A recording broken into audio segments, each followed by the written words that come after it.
If you're experiencing frame stuttering on your Steam Deck, follow these steps to improve performance and enhance your gaming experience. Step 1. Update SteamOS. Ensure your Steam Deck is running the latest version of SteamOS. Go to Settings, select System, and check for updates.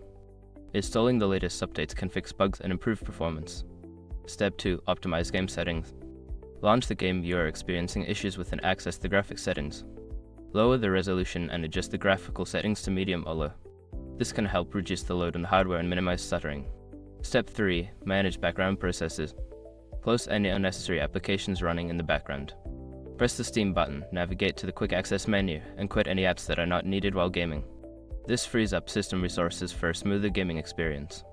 Step 4. Enable Performance Mode. Switch to Performance Mode in the Steam Deck settings. Go to Settings, then Performance, and select Performance Mode. This prioritizes performance over battery life, which can help reduce frame stuttering during gameplay. Step 5. Monitor temperature.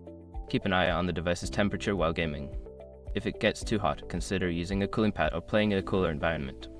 Overheating can cause throttling, leading to stuttering. By following these steps, you should see an improvement in the performance of your Steam Deck and a reduction in frame stuttering. Happy gaming!